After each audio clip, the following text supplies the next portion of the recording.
waliwo ekintu kyenalimu abaaliwo mu kusooka. Waliwo enjawulo y'akakutiya ne kutiya. Akakutiya ndoza kana akabulijjo. Akadeeya ate kutiya yenki. Akadeeya kaddako. Bakingambye era kingambye si mwana muto. Akakutiya twandowooza nti bwe buno bwabulija abantu bwe basobola okwakisa. Obwa ssukaali omuceera n'oyo. Kati ekkutiya yeno gye bakola mu buyiso. Buba buyiso. Eya brown. Empiso obuyiso obutono. Awe bankulimbi tunemerako nnyo. Anyinyunya bulungi. Waliwo eno ekkutiya eya brown gye bayiwa ne ku mutu mwana ng'ayidde. Togimanyi. Nnemetegera nga njabuuza omwami mukulu gwenkola naye. Kyeŋŋamba kati kibinyagala otegeere. Kati genda obuuze ekkutiya. Omwana waba ayidde omuliro bajja oba bookya evvu libayiwako. Bwe kityo. Okay. Kale entambuza ya byabulamu. Waliwo research. Kutiya nakyo obaddeko kikulu. Ngagenda yiwakubwa. Simanyi. Research eyakolebwa and I am super excited about this. Bannayuganda batandise okwembracinga a family batandise okwagala families entonotono. Nti nsobola wasa mukyala wange ne tuzaala abaana babiri. Nsobola wasa mukyala wange tuzaala abaana ffe basatu obwomu oba kikusanyukisiza bulijjo babadde bali awo. Tewalya wange kimpisa bubi nnyo okulaba omwana ng'ali awo ateetuma kwezaala ng'abazadde tebamufaako. It breaks my heart. Abosanga kukuba bali mu kukola. Sinaba kukubo abana bangi bali mu families bazungu. Bakwaba abakozi. Naye nga bambi kyo gye kirinola omwana ngali abona because azadde bamuzaala oba omuzadde n'atandika kugenda ku TV. Nze bannange banyambe omusajja andekera abaana mwenda. Omusajja waaki oboddukanga omukazi azaala abaana abangi n'ogaana ekanviira omukazi ono mbagate. Ababezaala. She's too fertile. Toyina musajja tuyokola obulidde. Ekiyokolawo kijja n'ozaala oluzaalo munaakubawo bana. Abo n'obagumiikiriza. Nomugaa kale katubazzeeyo n'akaana kakaki tuweze bataano n'azaala mukaaga. No chingala. So research yakolebwa eraga nti ebitundu 5% ebitundu bitano ku buli 100 abantu bayongedde okukozesa birth control methods era nga ekyo okuva ku for the last 2 years 4 years brother abeeyongedde era nga bakizuula mu covid balabika ekyabagwako baakiraba. Era nga contraceptives ne government zeyongedde okubeera katale. Akozesa nkola kinye ya gundi ekizala. Munnange mulimu ze tuyita traditional nkola. Asajja tebajazaagala. Ezo. Zinaasangwawo ezaffe. Ez'okwebeereramu. Eza bona totuka ku stage nkubira. Omuli okwekuuma eza abstinence. Neyeyo bwoba onoogira onatuka ku stage nkubira nkunone oba nkuvira oyitewo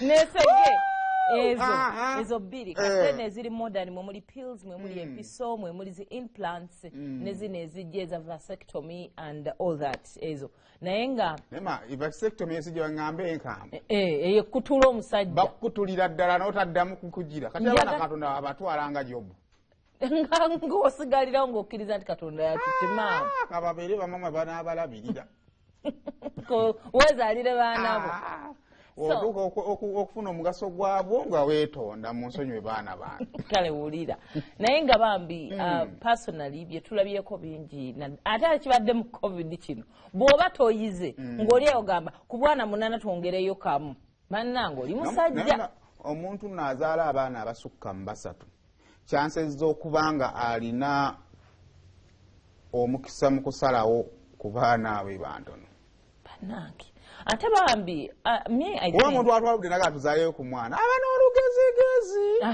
akirooza akitwala kulanga katuzaaleyo omwana naye kasooba banaabo omanya nti nali nkyayonsa we alingenda okulaba ndi lubuto no so abantu babinnyonnyola mukyali awo ndowooza ndyokke ate ebintu byagamba nti simanyi bw'oba oyonsa osobola kufuna lubuto kati ate waliyo abantu naye akyalowooza ali ku kizaala gumba ekyo bambi naye nekimutabukako kale kakati okubeera nti families ntonotono nga research bwewalaga kirina ebirungi byakyo era ate nga biggest point pushing abantu okuzaala abaana abatono era nze kennyini lwaki saagala families teriyo omugagga gwe ninako buzibu asobola olabirira abaana be n'abaweerera ne bano abaana ababeera bataayaya abazadde abatandika okugamba gavumenti ennyambe mama fiina jangu ennyamba abaana bannemeredde abaana banfuukidde ekizibu ekitegeeza bottom line is bwavu singa tetwali baavu singa n'abaana ffe tetubalabanga bizibu obuzibu waffe si bw'abaana obuzibu waffe bwaba batukumidde mu bwavu yes obuzibu si baana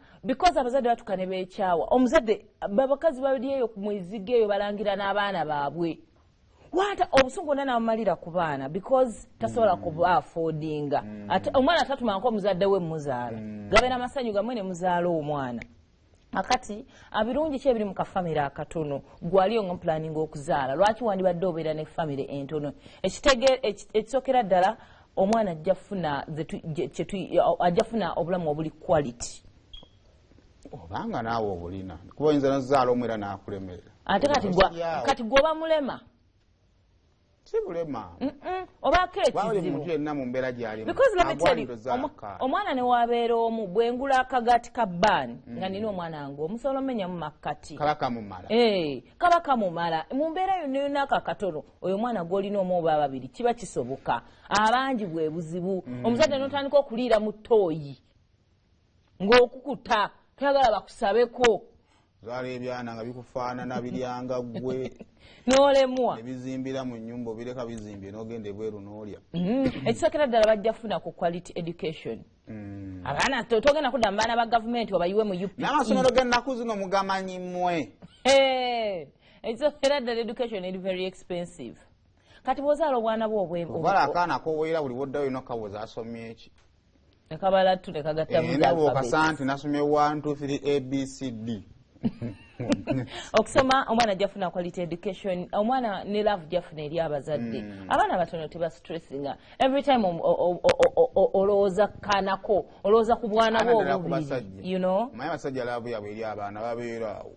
bwalabako awo ne buli obwongo buli bujjukira nti olinayo mukaaga n'obuuza ne gweyagalako n'akulema love eba ntono and then also it is okubeera ne family entono nammwe ng'abazadde oba gwe kenyini as a parent weeyinako love family nyangu take stressinga ogibudgetingira kyangu nnyo because ewakoma nnyo inayo obaana obubiri n'ogulengege bajja gisalamu ebitundu 4 omutwe gwa maama makkati taata omwana nga omulenzi alya kyekira n'akawala kalya makkati n'oli asanga family nga nnene n'agula ekyennyanja kimu ne bakiteeka mu sefuliya ne bakiteeka ku taapu ne bagenda ne bazannya esefuliya wejjwa ne bagijjawo nekibulira okitegeera balya kawoowo omunyeebwa balyanga abanywa obuugi tebasobola kulyako gukutteko entamu supu alina kujjula bujjuzo okitegeera bagiyita semutundu naye ngenge eri expensive abaana bo ne bakula omusawo nakanya kugamba omwana onno omwana mulwadde bagulireyo ku ngege awo nga bagulira fire oba musawo yagambye engege olese mukene olese nnyingi buli omu ali engege ezze nga 5 si mubi nnyo yogola alina engeri gyazimbamu mubiri tetuganye yesi mulungi naye olumu tetuyina kyakola is what we can afford so ate nga wakasise bulungi naye okateekamuko ku ŋŋano kalina kasupu ne kazitowa ate tekyandibadde kya buli lunaku abaana oba opanishinga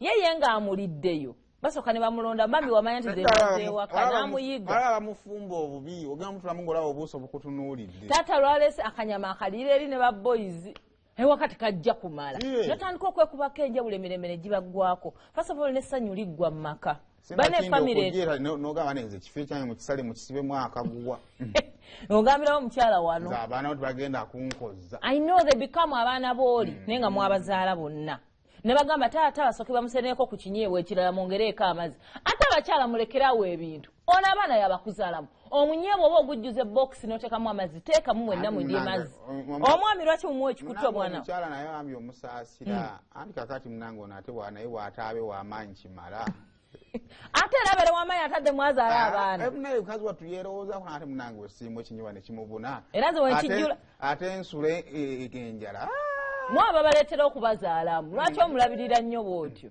mukazi wattu akole ki nze era bwe nzijjula ekinyeebwa nga kikutte nga ndaba kikutte mu bokisi nekyesigenda tumala nga nsenerako jje nga ngattawo amazzi nga nkuwa bakuli namba ng'owuuta omukulu w'omaka muno ate n'ekirala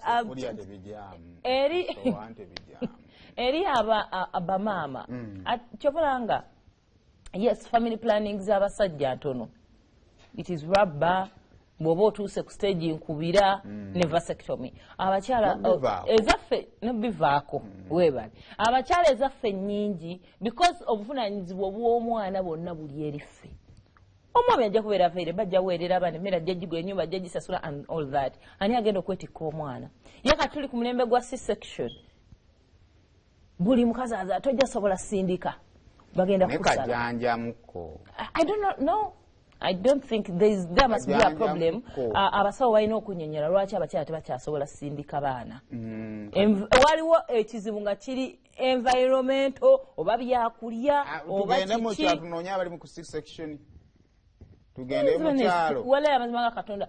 I've seen abawala bakwano bange mbalabyeko nga yagenda mu ddwaliro okupushinga ne bamugamba tekijja soboka. Okimanyi omuwala ne tumutwala mu kyalo asobola n'okuzaalira ewa mulerwa.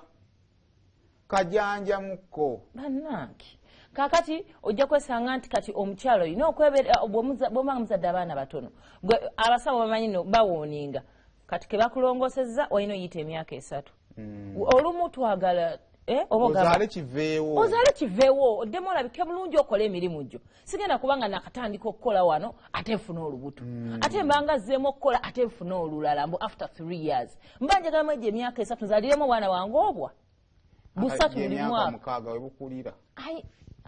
wateekeko olumu pressure kiggwe naye kati ogenda kubeeraawo ate anti enkofu tennawona gundi naye kuba nga opushinze abaana bannaye bo bastraininga kati mama okuba nga kkakkana kyobalanga olumu omukyala yazaala abaana be 2 n'omukyala azadde abaana 15 bayenze kyobalanze nga musajja la ntozaala abaana bangi mukyala muzalemu abaana 2 abala bazaala ewalala abakyala baida be batuyinza oluyiga okwejjako eyo pressure ojja n'ogamba musajja wo n'akuwasa bulungi nnyo ne mutesozaala abaana n'omugamba nze nkuwaka 2 oyagala bameka 15 nze nkuwa 2 genonoonya abalala naye omusajja setuganye 15 obaagala bano abalala bogendo zaale wale 13 onobalabiririrayo of course ne balina okujjako ewa taata waabwe eki agala oleeta wano omutima mubi nina okugejjamu emitima egyo abaana balina okujjako ewa kitaabwe then also okuzaala abaana abatono kiyambako environment kakati tuli wano famire yange tatange yatuzaala abaana 10 buli omu alina okwagala okuzimba ne famire y'abasemogere baliyo 10 buli omu ayagala okuzimba kati kirese overpopulation kireta over bwaba ne baba batono akafu yes honey kankubuulira ebisalo ebiri mu Uganda obimanyi anti kakati that is 15 miles from Kampala ebbeeyi y'ebisaalu and that is then edda abazadde baffe bagulanga bazita teyiika bajjajjaffe bwe yeeguliranga kiika n'akulizaawo abantu 5-2 nkola ya kabakko otegedde ng'agula kiyiika kye si kya ssente nnyingi kyakola kulwokuba nga ayagala abalimi n'azaala lebaraazi ne bahandika okulima bakubisanga amataffaali n'azaala bakubiba amataffaali n'awulira nga ye talina nnyo obuzibu naye kaakati first of all obazadde tolina ogenda basuza mu obupoloti 2-3 ogenda bateekawa